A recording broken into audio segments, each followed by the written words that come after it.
Hello, everybody. Welcome to our Soulcast Media live event. If everybody can see me and can hear me, please give me a thumbs up on your guys' end so I know that the audio is working just fine. I always want to double check because even though it may be working fine on my end, I just want to make sure that you guys are hearing me. So again, welcome to our Soulcast Media live event. It is Tuesday, early afternoon here in California. And as we were waiting for people to come in, I was just looking at all the places people are dialing in from right now. And it is just fantastic.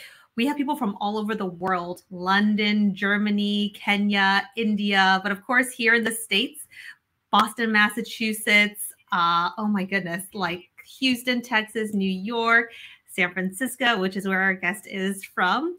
We have North Carolina. Oh my goodness.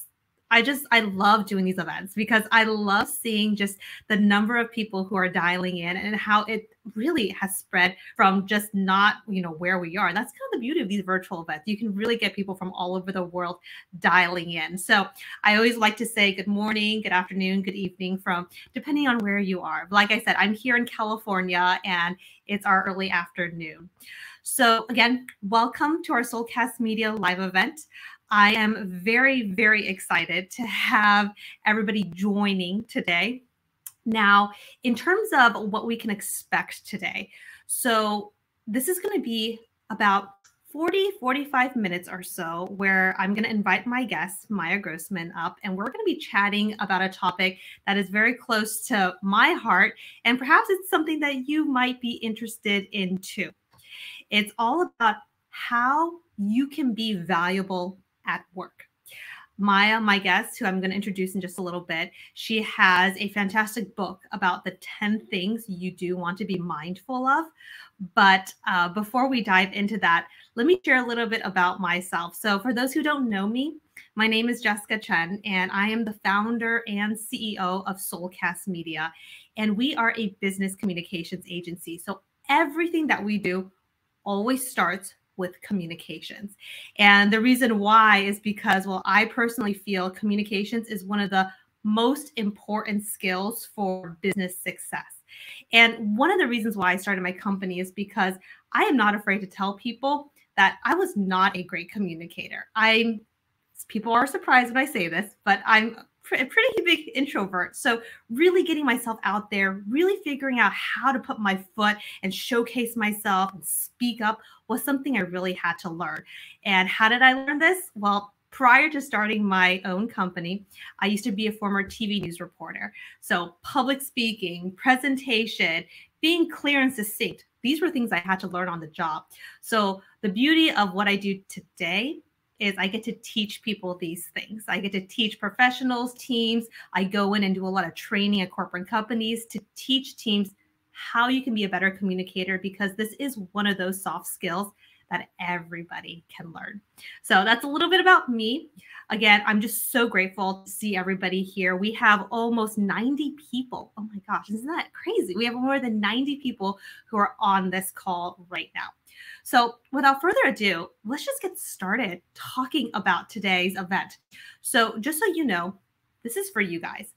If you have any questions for me, for Maya, please throw it in the chat function. We're monitoring it. And if there's some questions that we can help answer, we will try to answer it because we're just so grateful that you are here with us. So again, this time is for you. Any questions, feel free. Or if you have comments as we're chatting, also throw it in the chat, whether it's down to the right or left, depending on how you're viewing it. But again, we're just so happy that you are here. So let me introduce my guest.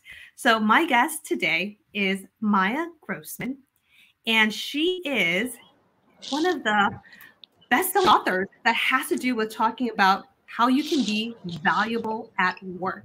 So Maya Grossman, you're dialing in from San Francisco. Welcome to our Soulcast Media live event. Thank you, Jessica. I'm so excited to be here, and I can't wait to talk to everyone about how to become invaluable at their jobs. So Maya, your background is, so you are a marketing expert, like that's your field. But I know not too long ago that you came out with this book talking about how you can be valuable at work. So even before we dive into the 10 things, which I know you cover in your book, share with us what actually inspired you to write this book. I'd love to hear people's behind the scenes story. Like, what inspired you to write this? Yeah, of course. So I guess in a way, I've always been ambitious with my career goals, and throughout my journey, I started building a plan and following the plan, and I was able to see results. And I think pretty much at every job that I had, I gave other people advice, right? They would come to me, oh, how did you become a manager so quickly? Or what do you think I should do with this or that? And I really enjoyed it. And just about 2 years ago, when I was doing some work for Google, I had 3 people come up to me during the same week asking the same questions. And somewhere in the back of my mind, I thought, oh, I should just write this down and make it easier to share. And instead of just writing one answer, I started writing all the different things that helped me get to where I am. And that's kind of how the book came to life. Okay. So, well, first of all, that in and of itself is impressive already, right? We all have ideas, but to take ideas and execute it into becoming, for you, you wanted it to be a book. I mean, it doesn't just happen overnight. So I think there's a lot of like, mindset shift that also has to happen within each of us if we want to kind of execute to whatever it is that we want to achieve. So, like I said, I want to just kind of dive into the meat of today's topic, which is really what are the 10 skills to be invaluable at work? And then, 10 is a lot. And, we only have about 40 minutes or so to chat about this. We can pick and choose maybe, or you can pick and choose maybe 2 or 3 that you want to focus on, and really kind of sharing with our audience today, the more than 100 of you guys who are here, maybe 2 or 3 of like why you think these are perhaps the most important and what to do. So let's just kind of go down this list. Like, what are the 10 things, according to Maya Grossman, that make somebody invaluable at work? Of course. Well, they actually have a lot to do with mindset, and they're mostly soft skills. And if I kind of read them in order, it's developing an owner's mindset, becoming a lifelong learner, focusing on making an impact, being an opportunity digger, which people really like, so we can talk about that one, becoming a fixer, learning how to be a master influencer, mastering the art of managing up and across. People think if you're a leader, you only have to manage people who report to you, but there's actually a lot more than that. Extreme accountability, which means taking accountability to the next level. And we can talk about that one as well. Becoming a planner, meaning having a plan for your career. And then lastly, the one thing that people usually don't really spend time on is creating the habit of tracking your success. And it sounds like a nuance, but it actually makes a huge difference. And we can definitely talk about why. But it all starts with mindset. This is why the first skill is developing an owner's mindset. Because if you can't think that way, if you can't see beyond your job description, it's going to be very difficult for you to actually start leveling up. I think, and that makes complete sense to me, right? People can have, like, for example, you can have this list of like things and skills that I want to improve, but if your mind isn't there to essentially set the foundation to help you grow these soft skills, then it's going to be much, much harder. And that actually kind of leads me to my first question. And I do want to dive into a few of the 10 that you just shared. How is it that most of these end up being soft skills? I honestly think soft skills is one of the most important things for career success, especially the higher up you go. But for you, how is it that a lot of it ended up being these soft skills? Are you also seeing that really soft skills translates into career success as well? Yeah, I think the way to look at it is that your hard skills, if you're in a specific profession, that's a given. And with the amount of information that exists today, it is relatively easier to learn how to use a specific software. It's easier to learn some of the rules around marketing or sales. And you definitely need experience and you need to practice them to get better. But I think what makes you really stand out and what makes you an invaluable employee is not just doing the work that you're given, but actually going beyond that scope and thinking in the business perspective and not just your own. And I think the only way to do that is if you have the right soft skills, not to mention people, communication. Those are the things that really move a business forward. And those are the things that will actually help you get that promotion or that raise. Because unfortunately, just doing your job doesn't cut it anymore. Mm-hmm. It's what I call, like, soft skills are one of those intangible things that you can't necessarily force somebody to. You must learn this, right? Like kind of like you mentioned, soft skills is one of those things where it really has to come from within. But it's one of those intangible skills that when you know somebody on your team is great at communicating with other people, great at working with other people, that's not something that's always easy to find. And I always say, for managers looking and working with their team, they should also identify folks who they have found like, wow, James or Betty, like, they're really good at working and collaborating together. That is a very, very valuable skill. And like you said, technical skills, I mean, we can't underestimate them. Sometimes it takes years to hone technical skills. But once you have those technical skills, again, the higher up you go, learning how to engage, communicate, motivate, inspire other people. Yes, like you mentioned, it is those soft skills. So let me ask you, so of the 10 that you mentioned, is there one that you want to focus on right now? Anyone that's your particular favorite, or ones that that people really like talking about when it comes to one of the invaluable skills? Yeah, I would definitely want to talk about two. So we started with the first one of developing an owner's mindset. And when I start talking about it, a lot of people think, oh, so you want me to work 24/7? That what you mean by thinking like an owner? And the answer is no. I don't want you to work 24/7. Work-life balance is really important. I want you to work smarter. And what most people do, especially earlier in their career, they have a job description and they kind of stick to it. They do exactly what they're expected. They don't really look to the sides. They don't really look up. They just kind of stay within their own zone. And if you have the owner mentality, then you ask better questions and you look at the business as a whole. You think about the business model, you think about the customers, and you try to connect the dots because you're able to see, the bigger picture, but you also have the benefit of doing the day-to-day work. And when you have that view, you start seeing things that you can fix. And when you fix problems, you become more valuable.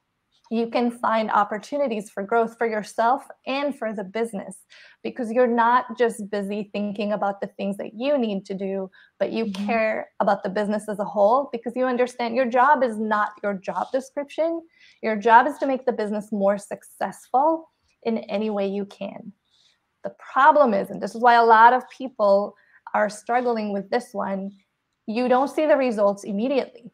And people don't really want to spend more time, more effort without seeing the benefit immediately.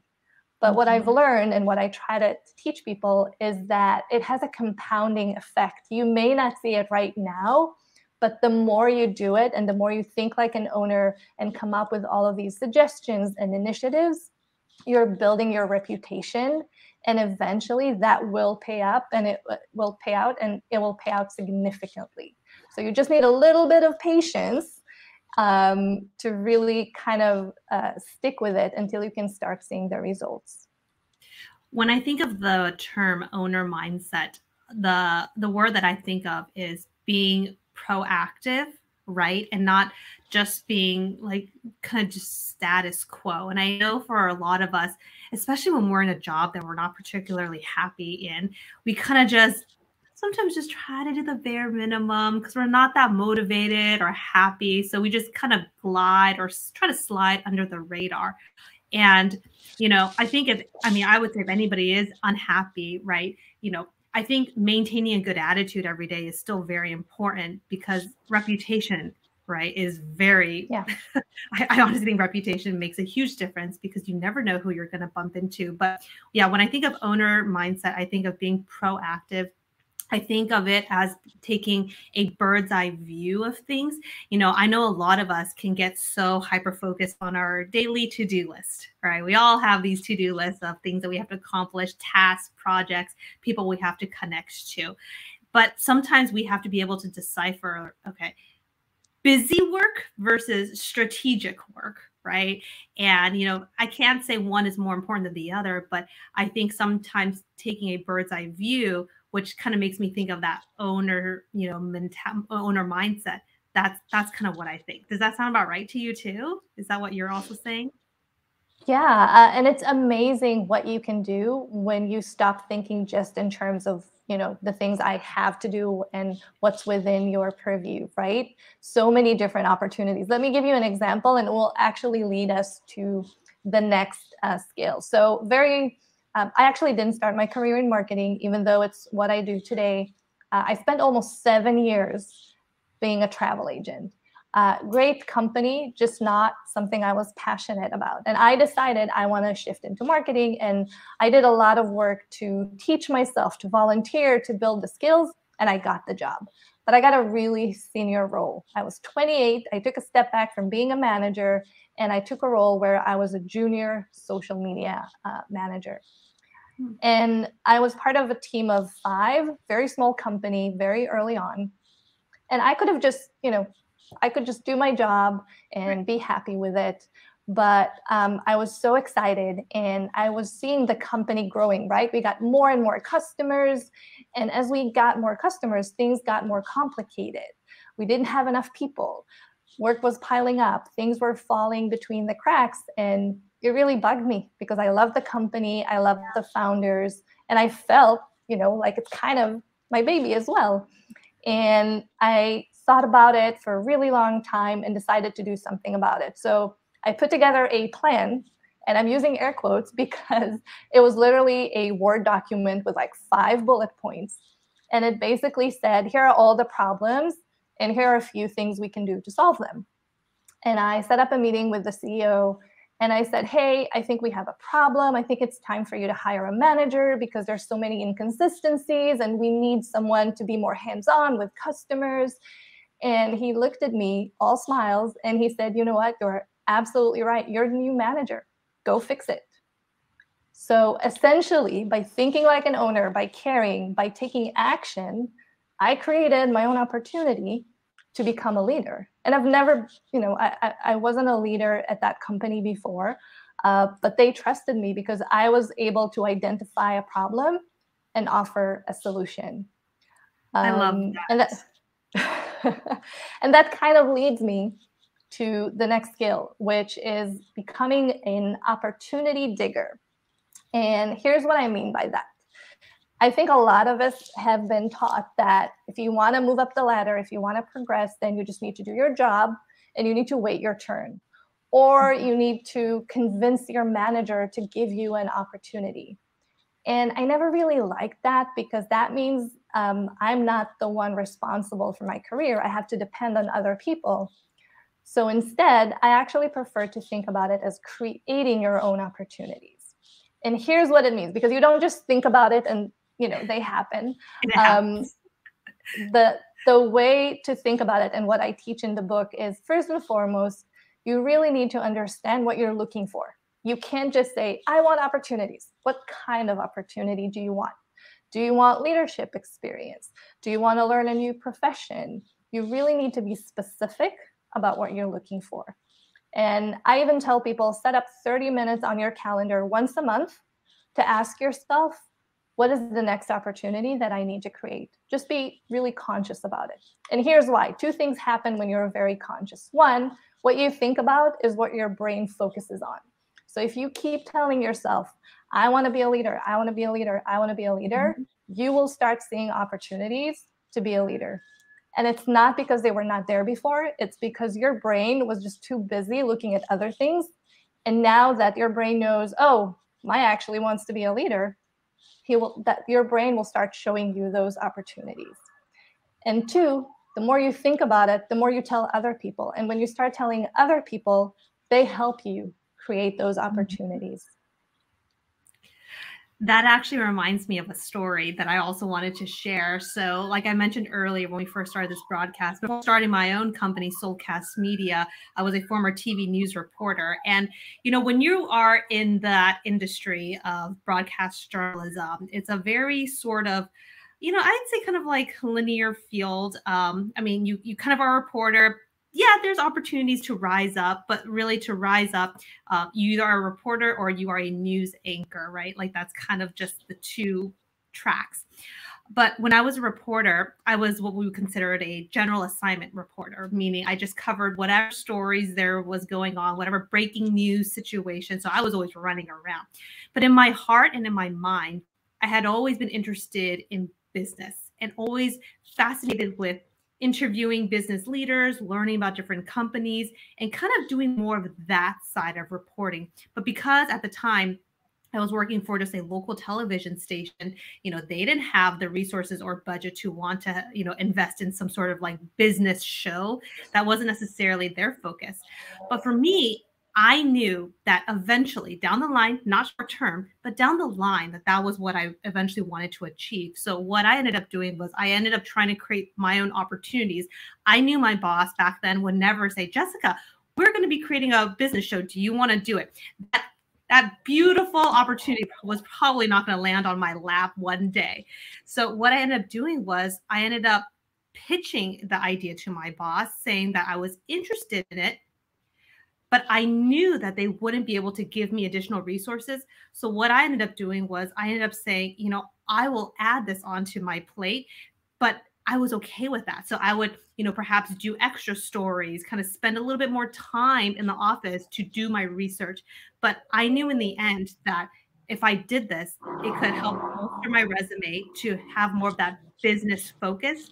And in the end, they just got more content. They just got another story and they didn't have to hire another person.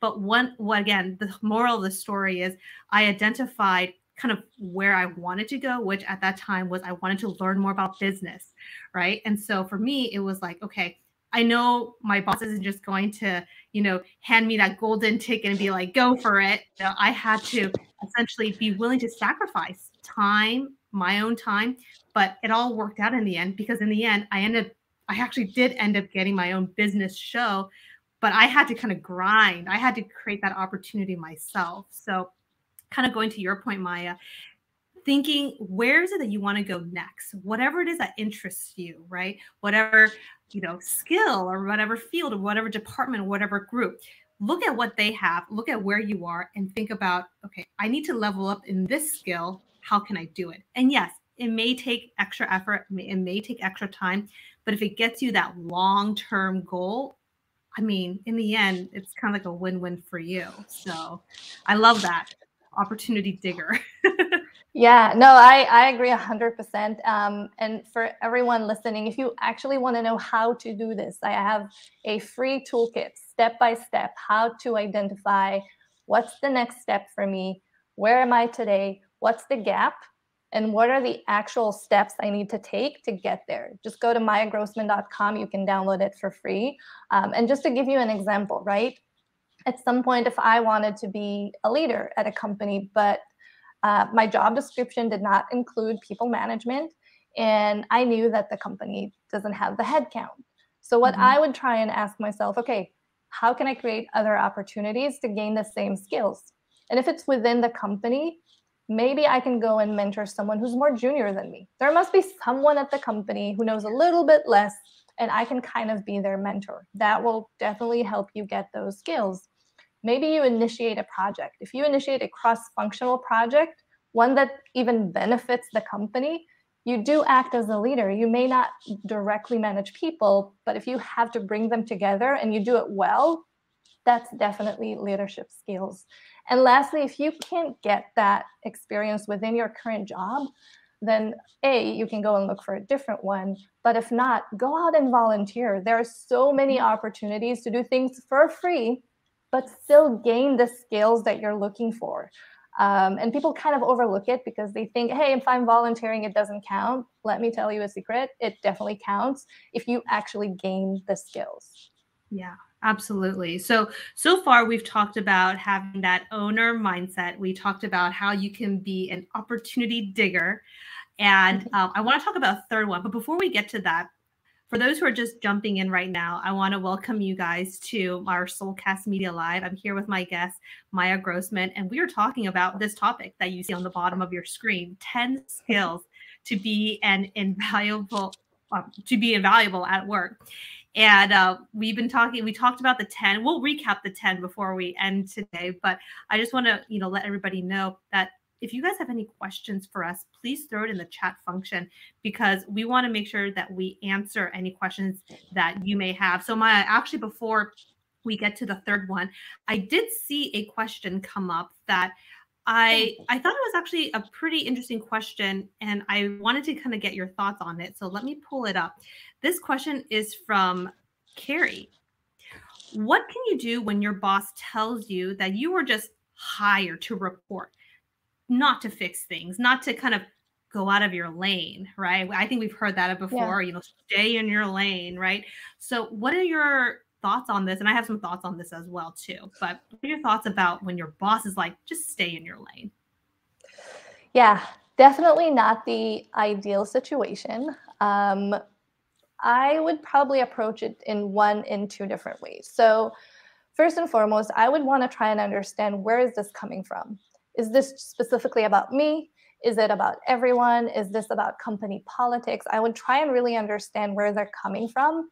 I worked with a difficult manager before who just had really bad experience with employees who they weren't accountable. They didn't really deliver. So he didn't really want to trust them with more responsibility.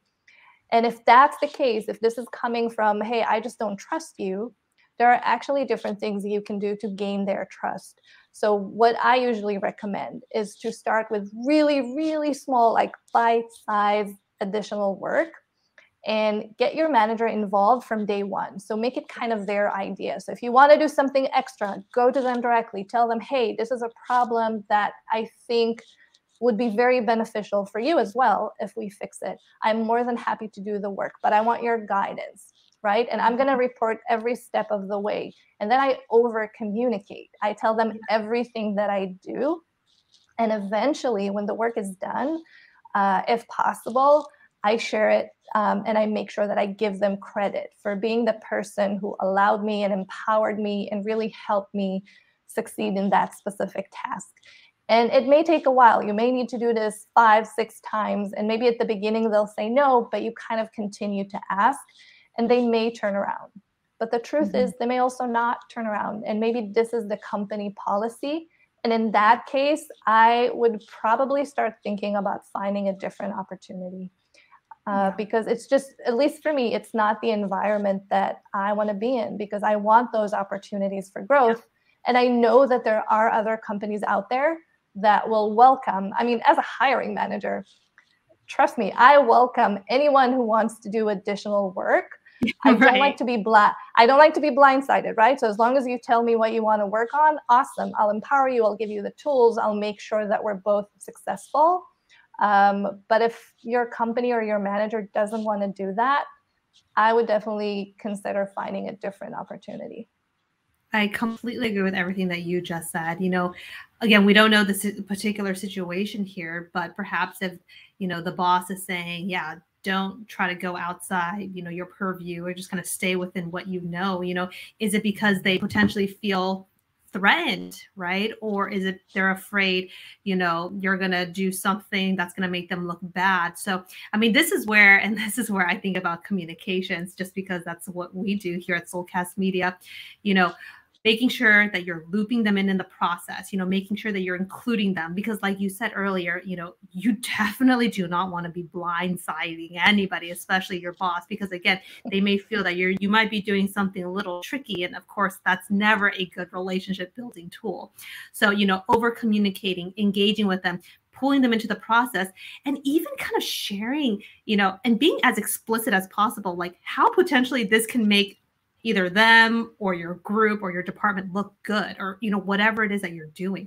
If you're doing something that can make your boss look good, right, it's going to be harder for them to be like, stop doing that, right? So, but you have to kind of find that value, and you have to communicate it to them. And then perhaps they'll be a little bit more sold on like, hey, maybe us doing that a little differently may not be a bad idea, right? But I think communications is really important for this, being very clear, and being very clear about what the objective is and how it can benefit your boss and maybe the entire group.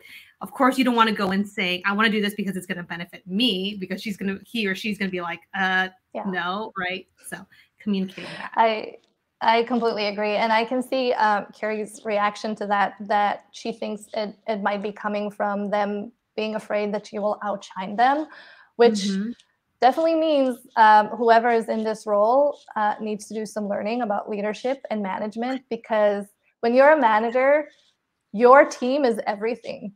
Yeah. So how they perform really reflects on you. So at least for me as a hiring manager, I want my team to be as successful as possible. I would gladly give them more responsibilities because, one, they will help me achieve our department goals a lot faster. But if I have high achievers and overperformers, that reflects really well on me. And I think what you just mentioned around, hey, don't make it about yourself. Don't say, hey, I want to do this thing to build my own skills, but actually find how doing that extra work or adding a skill would actually reflect really well on your manager. So if you can really figure out what are their biggest challenges, what are they scared of, what is not working for them, what don't they have time for, and take a little bit of that. I can give you a really great example. I really wanted to have more strategic and business skills, and I did not have an opportunity to work on it. So I went to my manager and I said, hey, I know you're working on a quarterly business review. Let me create the presentation for you. I'll just do the outline, not the information. I'll just make it look pretty to make your life easier. But in the process, I was exposed to a lot of the content. And then I made a few suggestions. And my boss really liked it. So the next time around, he gave me all the information in advance and said, oh, just create the first draft and I'll edit it. So I helped them save a little bit of time. I started learning something new and I built trust. But I did it by thinking about them first and offering to help them do their work. This actually reminds me of this point. It's kind of like a lot of times people are like, well, if I'm always helping people, if I'm always volunteering my time, if I'm always going out of my way for people, essentially I'm the one that's giving all the time. And I feel like I hear a lot of people say like, it's not fair, right? So my answer to that question is, yes, you might be the one offering more of your skill, your time, whatever it is. But what you are gaining is you're gaining their trust and you're also gaining their ear as well. Because that is truly, and this is from my own experience of saying, if you can have another person's ear, meaning they'll listen to what you have to say because you've helped them so much. I mean, that in itself is very, very valuable. So don't see it as like, oh, I'm giving.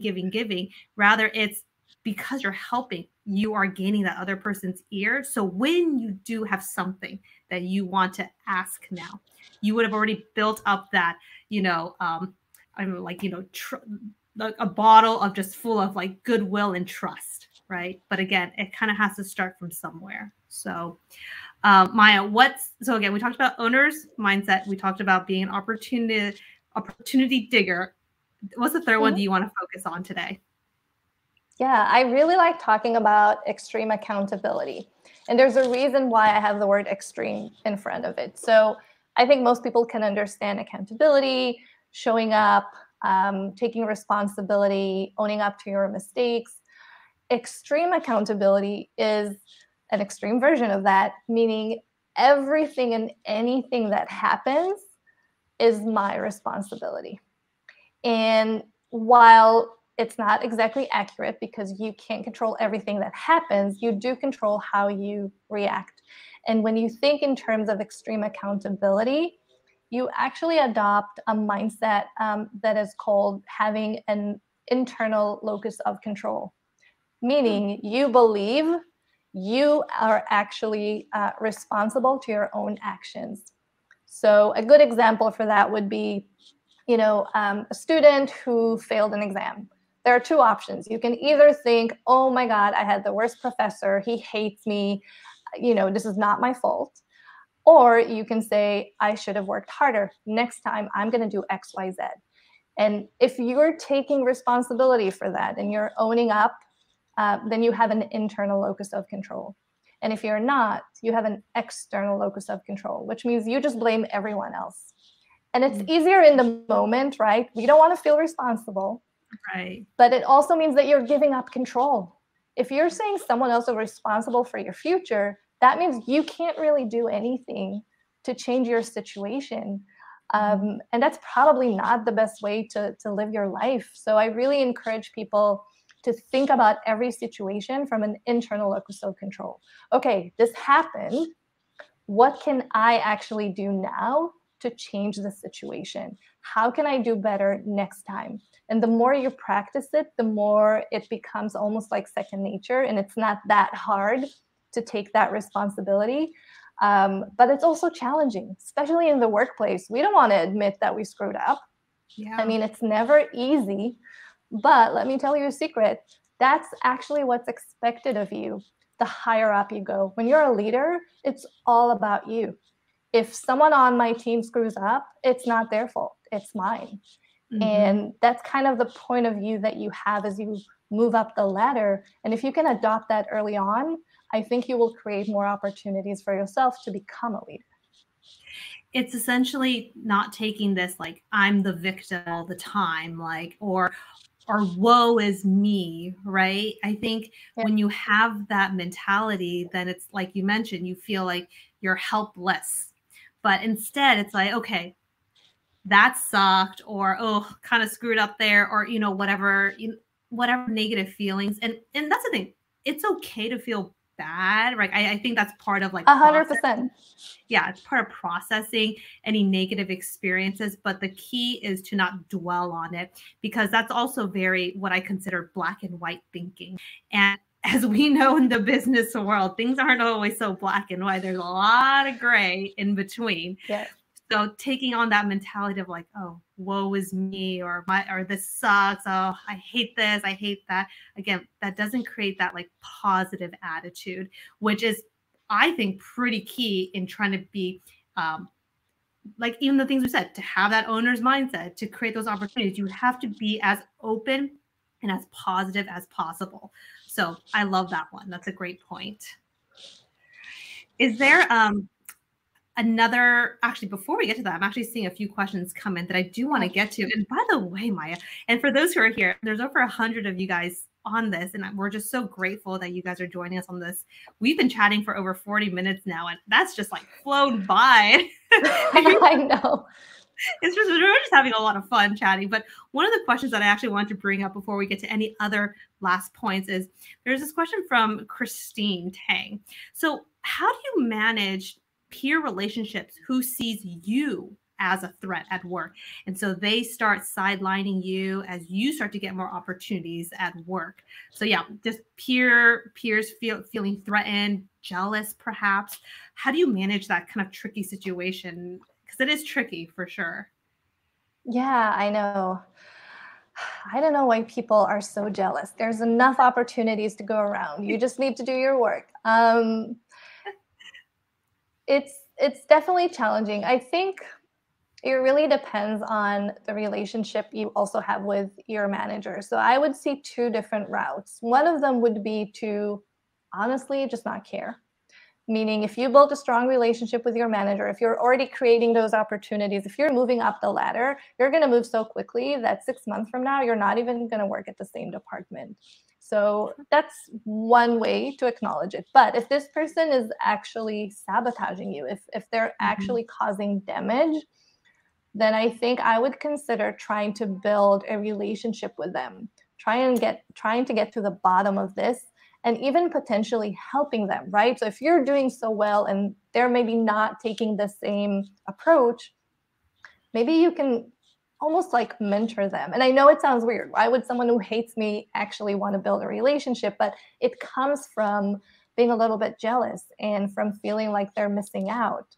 So if there's any way that you can include them in a project or ask for their opinion, kind of make them part of your success story. I've seen that work really well before, but you really have to be aware that not everyone are going to take that well. Some people they just can't see others' success unless it's their own, and you might need to accept that at some point. I agree. I think, trying to extend some sort of olive branch to see if there's a way to, mend or reconcile that relationship, that doesn't hurt because at least you're trying your bit, right? I mean, you can't expect them to Yeah. necessarily try, but essentially you're trying to, again, mend the relationship. But like you said, gosh, there are just some people out there who are just jealous, right? No matter how Yeah. nice you are, how gracious you are, how generous you are, they may still not like you, right? And that's just kind of one of those things where you're like, well, let me just focus on what I need to do, focus on helping my team, my group, they may benefit because of my hard work and my dedication. But in the end, if that one person doesn't like me, but my boss likes me, everybody else likes me, I mean, hey, there's power in numbers, really, too. So, yeah, exactly. So is there another point that you wanted to mention that we didn't get to today? Because I know there were 10. We talked about 3. Is there any last one we want to end with today? Yeah, so I think what we could do really quickly, I mentioned something about creating a career plan, and that's a longer process that, as I mentioned, people can go and download from my website. But one thing that people often don't do is track their success. And I wanted to bring this up because it actually really helped me in my career. And what that means is that you take the time, maybe once a month, just to kind of write down some of your achievements. And the reason that I really encourage people to do that, and if you have a career plan, then technically every time you check off a goal off your list, that's an achievement. So you can actually have the same list. But if you don't, the reason I ask people to do it is twofold. One, because about a year from now, when you're going to link at your resume and your LinkedIn and you want to update them, you will not remember 90% of the things that you've achieved. And I can't tell you how much time I spent browsing through emails and looking for different campaigns that I worked on. So save yourself the time. But what it also does to your mindset is phenomenal because we really feed on wins.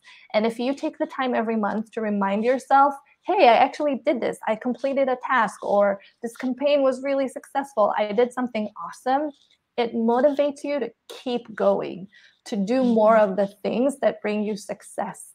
And it doesn't have to be anything huge. You can have really small wins and it will still encourage you. And that is what keeps you going when it gets hard, when you don't want to do the work, when you're kind of tired and you're not seeing the results. So if you turn it into a habit and something you practice all the time, it will really keep you motivated. Yeah. Even, and I'm just kind of thinking of some strategies, like if you have like a folder you can create in your inbox of like, you can call it like positive wins. And anytime somebody compliments you of whatever you did via email, like drop that email into that folder and you'll always remember that, hey, if you're having a bad day, just open that folder and you can be reminded of like when people praised your work, right? And again, when you're updating your LinkedIn or whatever your resume, you can always go back and reference that. So I'm just trying to think of like tactics and strategies, but I think that's kind of a good one. Creating a little folder of like when people are saying positive things about you via email, because sometimes people will be like, oh, hey, great job on this, right? And they'll write it in email and then you just forget about it. But creating a little folder might be a really good idea. It reminds me of, back in the days when, so I was a reporter and when I had like really, really good stories, I would make sure to actually write it down in my calendar that I did this story on this day, because it would then trigger me to think, oh, I had that great story. But again, we're all so busy. Sometimes it's really hard to forget. So I think creating that roadmap, and it's also a great way to advocate for yourself too, right? When people are asking you, hey, do you have any examples? You technically already have a pocket full of stories that you can share with folks, right? So Maya, I feel like you and I can just chat about this for hours. And this is a topic that's very close to my heart. I'm always thinking about, how can we help people level up in their career? Of course, to me, again, communications is like a huge, huge part of that. But before we kind of like wrap up here, Maya, is there anything that you want to share with folks? Any kind of like last quick tidbits? And even before that, before we actually end this, I do want to go over the 10 once more, but any other kind of last minute golden nuggets you'd want to share with folks who are on our call today? Yeah, honestly, if there's one takeaway from this conversation, I would say just remember that you own your career journey. It is not something that other people should or could do for you. It's more about what you want it to be. And I know it sounds like a cliche if you just decide you get it. I'm the living proof, and I have a few hundreds of people I coached who will testify the same thing. When you have a plan, when you know what you want to achieve, and you're intentional about taking steps towards that goal, you will achieve it. I think it was about 10 years ago, the first time I sat down and I tried to use this formula of imagining what my dream life or what my dream career would be. I was nowhere near where I am today, right? I had this dream. I wanted to be the CMO of a Silicon Valley startup. I wanted to live in the United States. I, at the time, started dating someone and I wanted to get married, and just a bunch of different things. And at the time, I wasn't even an executive. I was living in a different country, 5,000 miles away, but I had a specific goal. And I started mapping out the steps to get there. And it took about 7 years. And I know that's a lot. It doesn't take 7 years for everyone, but I had very big and ambitious goals. But I got there. I checked every single thing on my list. And I'm not going to lie, it feels amazing. And I know that everyone else can do it too. So just remember, it's up to you. Because if you believe that you can actually drive your career forward, then how to do it, that's something that, I can teach you or other people can teach you. You just need to know it's really up to you. It absolutely is. And like I said earlier, it's not taking this like, woe is me when things don't turn out right approach. It's just, again, processing any kind of negative experiences you've had, but then moving on, right? It's really moving on, trying to maintain a positive attitude. Hey, if something's not working, let's try to figure out something else. You don't like where you're working, let's try to find another opportunity. You want to level up the skill, let's try to find how you can do it, right? It's just constantly looking, staying positive, truly, I think attitude is everything. So before we kind of wrap up here, Maya, what are the 10 things, again, so people can be invaluable at work? So for those who are listening right now, get your pen and paper out. These are the 10 things that we are talking about here. So what are the 10 things? Okay, so developing an owner's mindset, becoming a lifelong learner. We haven't talked about that, but learning is a skill that you really want to develop. Focusing on making an impact. So that means knowing the difference between creating outcomes or outputs, and you want to focus on the outcomes. Becoming an opportunity digger, which we talked about. Becoming a fixer. Being a master influencer, meaning knowing how to convince other people to do what you want them to do in a good way. And then managing up and across, because relationships are everything when you work at a company. Taking extreme accountability. Becoming a planner, meaning creating a plan for your career journey. And then lastly, tracking your success. So you always have that motivation to keep going.